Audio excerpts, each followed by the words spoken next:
आज की इस वीडियो में मैं मेरी स्ट्रेटजी आपके साथ शेयर करने वाला हूँ। और ये देखिए, मैं कुछ हवा में बातें नहीं करता, ये मैंने प्रैक्टिकल की हुई है। और इस स्ट्रेटजी की वजह से मैं 2 बार लॉस रिकवर कर चुका था। लेकिन फिर से मैं लॉस में जाने के कारण क्या है कि मेरी थोड़ी साइकोलॉजी ठीक नहीं थी, फिर रिस्क रिवॉर्ड रेशो मालूम नहीं था, बहुत चीज़ें मालूम नहीं थी। लेकिन इस स्ट्रेटजी ने मेरा लॉस रिकवर किया था और मैं फिर से लॉस में गया अब। और ये मेरा 2022 का PNL है, तब भी मैं प्रॉफिटेबल था। अब 1 साल हो चुका है मुझे, लेकिन मैं फिर भी प्रॉफिटेबल क्यों नहीं हूँ?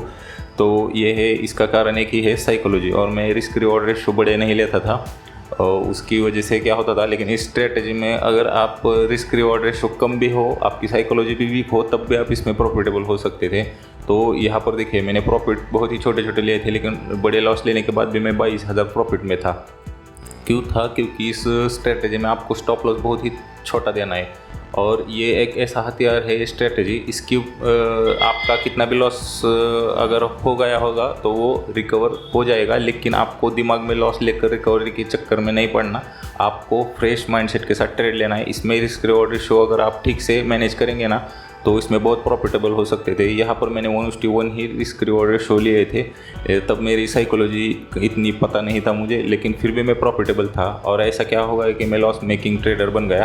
तो आगे फिर लालच बढ़ा, फिर मैं क्या, वहाँ पर मेरे कुछ रूल नहीं थे, ऑप्शन भी करता था, ये भी करता था, और उसमें फिर पैसा चला गया। जितना कम आया था वो सब गया, और फिर 10-15 हज़ार खुद के लॉस में आ चुका। तो ठीक है, ये हो गई बात। तो यहाँ पर मैं आपको स्ट्रेटेजी समझा देता हूँ। तो ये देखिए, सेटअप बहुत ही सिंपल है। यह इनसाइड कैंडल स्ट्रेटजी है, लेकिन थोड़ा अलग तरीके से। जो पुरानी इनसाइड कैंडल स्ट्रेटजी थी, अब उसमें स्टॉप लॉस ज़्यादा हिट होने लगे, क्योंकि अगर लोगों को आपका पैसा कहाँ लगा है ये पता चलता है, तो फिर सब उल्टा होता है, हमारी स्ट्रेटजी की सब उल्टा होता है। तो यहाँ पर देखिए, इसमें स्ट्रेटजी में एक तो पहले हमें क्या देखना है कि इसका ट्रेंड क्या चालू है। तो इसका अप ट्रेंड है, 15 मिनट के टाइम फ्रेम में इसका फिलहाल तो इसका अप ट्रेंड है। अब यहाँ पर अगर हमें डाउन साइड की मूवमेंट मिल रही है तो छोटी मिलेगी, और अप साइड की मूवमेंट बड़ी मिलेगी। नहीं तो आप टारगेट क्या लेना है ये भी आपको पता नहीं रहेगा, तो आप फिर प्रॉफिट देख के लॉस में आ जाओगे। तो ठीक है, दूसरा हमें देखना है कि यहाँ पर वॉल्यूम, अगर अच्छा खासा वॉल्यूम रहेगा तो मूवमेंट अच्छी मिलेगी। अब यहाँ पर हमें क्या देखना है, इनसाइड कैंडल कहाँ बन रही है। तो देखिए, यहाँ पर 1 2 3 यहाँ पर, लेकिन ये तीनों कैंडल का हर एक कैंडल का लो ब्रेक कर रही है। तो जैसे ही तीसरी कैंडल का लो ब्रेक होता है, हमें एंट्री लेनी है। और हमारा स्टॉप लॉस क्या रहेगा, इनसाइड कैंडल स्ट्रेटजी के अंदर ही हमारा स्टॉप लॉस रहेगा। जो 2 कैंडल की रेंज बनी होगी वो हमारा यहाँ पर स्टॉप लॉस होगा। बड़ा स्टॉप लॉस नहीं देना हमें, क्योंकि छोटा ही स्टॉप लॉस। और जैसे ही इसका लो ब्रेक होता है तो बड़ी मूवमेंट मिलते हैं, लेकिन अगर वहीं से अगर ये घूम भी जाता है तब भी हमें छोटा मोटा प्रॉफिट मिलता है। कभी कभी मैं छोटे प्रॉफिट में जो एग्जिट करता हूँ, लॉस लेने से बेहतर है वो। अगर आप इसमें 1:1 भी लेंगे तब भी आप प्रॉफिटेबल रहेंगे। तो मेरा कोई साइकोलॉजी भी नहीं था। जैसे ही थोड़ा 1000-1500 मुझे प्रॉफिट दिखता था तो बहुत अच्छा प्रॉफिट है, ऐसा समझ के मैं ले लेता था। लेकिन मुझे मार्केट को बहुत ही बड़ा प्रॉफिट देना रहता था, लेकिन मैं रिस्क रिवॉर्ड रेशो के हिसाब से नहीं ट्रेड करता था।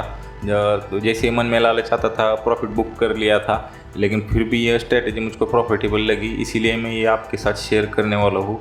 तो देखिए दोस्तों, जो सक्सेस नहीं होते वो लोग कोर्स भी बेचते हैं, 60-60 हज़ार के कोर्स बेचते हैं, जो स्टॉक मार्केट में सक्सेस नहीं होते। तो ऐसे भी लोग मैंने देखे। लेकिन देखिए, उससे हमें कुछ लेना देना नहीं, लेकिन हमें सही स्ट्रेटजी के साथ अगर सही तरीके से हम करेंगे तो हम प्रॉफिटेबल हो सकते हैं। तो यहाँ पर मैंने बहुत गलतियाँ की, फिर भी मैं प्रॉफिटेबल रहा। इसकी एक ही वजह है कि ये स्ट्रेटजी में स्टॉप लॉस बहुत ही छोटा है, और बहुत ही कम चांस है स्टॉप लॉस हिट होने के। बहुत ही मार्केट वहाँ से क्या होता है, जब तक इसका हाई और लो ब्रेक नहीं करेगा तब तक बड़ी मूवमेंट नहीं आती। और तब तक अगर हमारा ट्रेड फंसा भी होगा तो हम वहाँ से एक्सपीरियंस की बेस पर निकल सकते हैं। आपको एक्सपीरियंस कैसे आएगा, जैसे आप 1000-2000 लेकर आप जब ट्रेडिंग शुरू करेंगे तब आपको एक्सपीरियंस हो जाएगा। तो सारा खेल एक्सपीरियंस का है मार्केट में। और हमारा स्टॉप लॉस इनसाइड कैंडल में ही रहेगा, अंदर में ही हमारा स्टॉप लॉस रहेगा। तो देखिए, यहाँ पर अब ये अपसाइड की मूवमेंट दूसरे दिन भी इसने इनसाइड कैंडल बनाई। अब यहाँ पर देखिए, आपने एक कैंडल हो गई, इसका तीसरा कैंडल हमें देखना है। तीसरे कैंडल का जैसे हाई ब्रेक हुआ तो देखिए यहाँ पर तो जैसे ही तीसरी कैंडल का हाई ब्रेक हुआ तो वन साइडेड मूवमेंट मिला हमें, और यहाँ पर हमें सिर्फ 12 पॉइंट का स्टॉप लॉस था। उसके बदले हमें यहाँ पर टारगेट 1:6 और 1:7 मिला। अगर मैं ऐसे टारगेट लेता तो तब मैं 50,000 प्लस प्रॉफिट में रहता था। लेकिन मैंने क्या किया, जैसे ही मुझे थोड़ा अच्छा 1,000 1,500 प्रॉफिट दिखता था, अच्छा प्रॉफिट हुआ है ऐसा समझ के मैं प्रॉफिट बुक करता था। तो ये भी मेरी वजह है, और मैं लॉस बड़े लेता था। और रिवेंज ट्रेडिंग, फिर जब आप महीना 2 महीने जब प्रॉफिटेबल हो जाते हैं तो आपका थोड़ा ईगो भी बढ़ने लगता है, और उसी के कारण हमें फिर मार्केट में बड़े लॉस होते हैं। मेरे लॉस का और एक कारण है, जब मैं अच्छा खासा प्रॉफिटेबल बना तो मैंने स्ट्रेटजी पर वर्क करना बंद किया और मैं स्कैल्पिंग करता रहा। 1 मिनट और 3 मिनट के चार्ट पर मैंने फिर स्कैल्पिंग करना चालू किया। उसमें थोड़ी देर 1 महीना ही मैं प्रॉफिटेबल रहा, लेकिन उसके बाद मुझे लॉस बहुत बड़े बड़े हो गए। तो ठीक है, ये हो गई मार्केट की बात। लेकिन अगर आप इस एक स्ट्रेटजी पर ही फोकस करेंगे कंटिन्यू, अगर मैं इस स्ट्रेटजी में थोड़ा ज़्यादा दिन तक काम करता तो अच्छा प्रॉफिटेबल रह सकता था। लेकिन मैंने इसको ज़्यादा दिन तक, तो देखिए यहाँ पर एक बात बन रही है। यहाँ पर कुछ लोगों को चार्ट पैटर्न के बारे में अगर अच्छे से पता है तो यहाँ पर पोल एंड फ्लैग बन रहा है, तो फ्लैग एंड पोल कुछ होता है वो बन रहा है। तो देखिए यहाँ पर उसका भी ब्रेकआउट देता है। जैसे ऐसा डबल कन्फर्मेशन मिलती है तब वहाँ पर बहुत बड़ी मूवमेंट और बड़े प्लेयर एंटर करते हैं। तो देखिए यहाँ पर मूवमेंट कितनी बड़ी मिली। तो इसी तरह से आप जब एक्सपीरियंस गेन करेंगे तो अच्छे प्रॉफिट आप कमा सकते हैं इस स्ट्रेटजी की वजह से। और यहाँ पर देखिए कोई भी इंडिकेटर नहीं है, इसीलिए अगर हमारा स्टॉप लॉस भी कब लेना है ये हम डिसाइड करेंगे। और छोटी रेंज में हमारा स्टॉप लॉस रहता है, और जब इनसाइड कैंडल होती है तो वॉलेटिलिटी भी कम होती है। इसलिए मैं ये सेटअप आपके साथ शेयर करने वाले हूँ। तो देखिए यहाँ पर 1 2 3 जैसे तीसरी कैंडल का हाई ब्रेक हुआ, क्विक मूवमेंट मिला। और क्या होता है, जब तीसरी कैंडल का हाई ब्रेक होता है ना, तब क्विक मूवमेंट हमें मिलता है। और एक बात हमें इस सेटअप में अवॉइड करनी है, अगर कैंडल बड़ी बनती है और उसके अंदर इनसाइड कैंडल बनती है तब हमें अवॉइड करना है इसको। इस सेटअप पर आप जितना वर्क करेंगे उतना आप जितना सही उतनी आपकी विनिंग प्रोबेबिलिटी आपकी बढ़ेगी। तो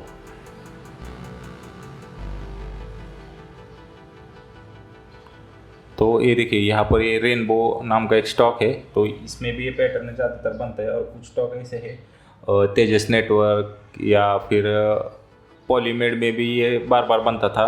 अपार इंडस्ट्री जब 700-800 रुपये में था तब मैं इसको तब उसमें भी ज़्यादातर ये पैटर्न बनता था। प्रूडेंट एडवाइजर, कुछ ऐसे स्टॉक थे कि जिसमें ये बहुत ही अच्छे से वर्क करता है। अगर आप जैसे आप एक्सपीरियंस गेन करेंगे तो आपको भी पता चलेगा कि ये किस में वर्क करता है, किस में फेल करता है। तो मैं आपको क्या करना है, ये वीडियो देखने के बाद आपको चार्ट देखना है और चार्ट में इस पैटर्न को आपको अच्छी तरह से समझ लेना है और 1,000 या 2,000 कैपिटल से ही सिर्फ स्टार्ट करना है। देखिए अगर कोई बंदा आपको स्ट्रेटजी दे रहा है तो आपको अंधाधुंध उसको नहीं इम्प्लीमेंट करना। अगर हमारा सेटअप फेल भी होता है तो क्या होता है, तो देखिए और एक बात, और कब हमें इसको अवॉइड करना है, तो यही देखिए यहाँ पर एक ही लेवल में सारी कैंडल बन रही है। तो जब ऐसे करते तब कुछ नहीं बता सकते उस स्टॉक में क्या होने वाला है, क्योंकि वो रेंज बाउंड ही रहने वाला है दिन भर। तो और देखिए दूसरे दिन यहाँ पर एक ग्रीन कैंडल बनी, उसके अंदर ये रेड कैंडल बनी, लेकिन इसने हमारा स्टॉप लॉस हिट किया, लेकिन फिर भी इसने हमें एक बार प्रॉफिट दिखाया। देखिए जैसे तीसरी का लो ब्रेक हुआ तो हमें थोड़ा प्रॉफिट दिख गया, 2-3 पॉइंट का इसने प्रॉफिट दिख गया। और यहाँ पर हमें क्विकली स्टॉप लॉस हमें स्ट्रिक्टली लेना है, क्योंकि देखिए अगर हमने स्टॉप लॉस नहीं भी लिया होगा तो हमारे ये 5-6 दिन का प्रॉफिट लेके जाएगा। ये हमारे 10 ट्रेडिंग दिन का प्रॉफिट, मेरे साथ ऐसा ही हुआ था। मैंने ऐसे लॉस किए बड़े मेरे जो लॉस करने के कारण ये है कि मैं एग्जिट ही नहीं करता था, कि मुझे बहुत स्ट्रेटेजी पे कॉन्फिडेंस आ गया था। तो ऐसा नहीं करना अगर आपको, और उस टाइम मेरा माइंडसेट वीक था इसलिए मैं प्रॉफिट भी बड़े नहीं लेता था उसकी वजह से। तो देखिए यहाँ पर आप थोड़ा ट्रेड लाइन भी थोड़ा फिर जब आप इसमें परफेक्ट हो जाओगे ना तब आप इसमें ट्रेड लाइन भी यूज कर सकते थे। और जैसे ही इसने ब्रेक किया तो देखिए यहाँ पर क्विक मोमेंटम मिलता। हमें क्या करना है, क्विक मोमेंटम में घुसना है, पैसा बनाना है और मार्केट में बाहर आना है। जब हम नए होते हैं मार्केट में तो हमारी इतनी साइकोलॉजी नहीं रहती कि हम इस पर एक स्टॉक को होल्ड करके बैठे रहेंगे। तो देखिए ये दूसरा एक सफारी का स्टॉक है। तो देखिए यहाँ पर भी ये इनसाइड कैंडल बनी, तो देखिए यहाँ पर एक इन साइड कैंडल बनी है, कल देखा था, हाँ देखिए यहाँ पर बनी। तो देखिए यहाँ जैसे तीसरी कैंडल का लो ब्रेक हुआ, क्विक मूवमेंट, देखिए क्विक मूवमेंट मिला इसमें। अगर कोई सेंटिमेंट निगेटिव रहता है तो डाउन साइड की तरफ तो हमें मूवमेंट अच्छा मिलता है, अगर पॉजिटिव रहता है तो हमें अप साइड की तरफ अच्छा मूवमेंट मिलता है। तो थोड़ा सेंटिमेंट भी इसमें वर्क करता है। आपको क्या करना है इसमें, आपको सिर्फ आपकी प्रोबेबिलिटी बढ़ानी है, प्रैक्टिस करके आपको आपकी प्रोबेबिलिटी बढ़ानी है। इस महीने में जो हमारा अच्छा खासा लॉस हो रखा है उसको अब हम इसी स्ट्रेटजी की मदद से रिकवर करने वाले हैं। तो बहुत स्टॉक ऐसे है कि जिसमें ये 2-4 दिन में, 4-5 दिन में, हफ्ते में बनता है। और आपको क्या करना है, आपके जीरोधा में सारी लिस्ट ऐड करनी है। तो मेरे टोटल 350 स्टॉक ऐड है, हर लिस्ट में 50 स्टॉक आपके बैठते हैं और ऐसे आप पूरी लिस्ट मेरे फुल है और किसी ना किसी स्टॉक में ये ज़रूर बनता है डेली। तो आपको ये देखना है। तो देखिए पैसा कमाना है तो थोड़ा हमें कष्ट भी लेना पड़ेगा। तो देखिए यहाँ पर भी एक पैटर्न बनता है, जैसे तीसरी का हाई ब्रेक किया तो मूवमेंट देखिए कितनी अच्छी मूवमेंट मिली।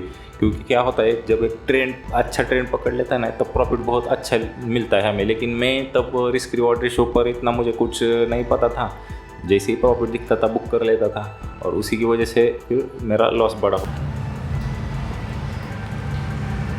तो यहाँ पर एक और चीज़ मैं आपको दिखाने वाला हूँ, ये स्ट्रेटजी बहुत ही पावरफुल है। एक बार मेरे दोस्त ने क्या किया था, मेरा दोस्त ऑप्शन में लॉस होने के बाद इक्विटी में ट्रांसफ़र हुआ और उसके बाद उसने क्या किया, थोड़े दिन इक्विटी में वो प्रॉफिटेबल रहा, लेकिन उसने फिर ये स्ट्रेटजी स्टॉक ऑप्शन में अप्लाई करनी चालू की। तो देखिए यहाँ पर उसने क्या किया था, उस दिन उसकी पुट बाय किया था और उससे उसने 60 और 70 हज़ार उसका कैपिटल था, 60 से 70 हज़ार, लेकिन उसका 1.5 से 2 लाख का कैपिटल हुआ। और एक बार आईटीसी में भी यह ऐसा ही पैटर्न बना, तो उसमें भी उसने बहुत ही उसका टोटल कैपिटल उसका 4 से 4.5 लाख रुपए हो गया था। लेकिन वो फिर स्टॉक ऑप्शन, आपको पता है कितना रिस्की है, और वो स्टॉक ऑप्शन में ज़्यादा ट्रेड करता रहा हेवी क्वांटिटी के साथ और उसने 1 महीने के अंदर ही फिर सारा प्रॉफिट गंवा दिया। ऊपर से उसने फिर से 1.5 लाख रुपए का लॉस किया। अब वो शेयर मार्केट को छोड़ ही दिया उसने कि यहाँ पर उसने क्या होता है, जब फ्लो में प्रॉफिट होता है तो लॉस भी होने के चांसेस ज़्यादा रहते हैं। जब हम धीरे धीरे प्रॉफिट कमाते हैं तो फिर स्टेबिलिटी हमें आती है। तो वो चीज़ भी, प्रॉफिट कमाना तो आसान है लेकिन इसमें टिके रहना भी। मेरा देखिए 3 बार मैं प्रॉफिटेबल हुआ, उसके बाद 3 बार मैं लॉस में क्यों हो गया। जैसे ही स्टॉक रेजिस्टेंस के पास जाता है, नीचे आता है, वैसे ही मेरे साथ हो गया है। और एक दिन हम भी ब्रेकआउट देंगे अच्छे वॉल्यूम के साथ, अब हम भी ब्रेकआउट देंगे अच्छे प्रॉफिट के साथ। लेकिन ये डिपेंड करता है हमारे माइंडसेट के। ये बात मेरे बहुत ही लेट दिमाग में आई कि यहाँ पर सारा खेल साइकोलॉजी का है। स्ट्रेटजी कोई भी हो, सिर्फ 10-20% ही वर्क करती है, तो सारा खेल स्ट्रेटजी का। तो तब उसने मुझे, मेरे दोस्त ने बताया कि कुछ स्टॉक ऐसे थे, माइंट्री था, ये 2-3 स्टॉक जो IRCTC था, तो वो उसमें ऐसा पैटर्न बनता था तो वो बहुत मूवमेंट देते थे। तो उसने इक्विटी में अच्छा कमाया था लेकिन ऑप्शन में गंवाया। देखिए ऑप्शन को मैं नहीं बोलूँगा, लेकिन उसमें हमारी साइकोलॉजी स्टेबल नहीं रहती क्योंकि वो बहुत ही वॉलेटाइल होता है। और जैसे हमें लॉस बड़ा दिखने लगता है तो हम लॉस बुक करते और उसके बाद वो स्टॉक मूवमेंट करना चालू करता है। तो देखिए पहले हमें इक्विटी में, अगर हम ऑप्शन में नहीं बड़े प्रॉफिट ले पा रहे तो हमें इक्विटी में ट्राई करना चाहिए। माइंडसेट अच्छा होने के बाद ही हमें, अरे लॉस करने के लिए भी हमें पैसा चाहिए ना, तो हमें पहले इक्विटी में कमाना है और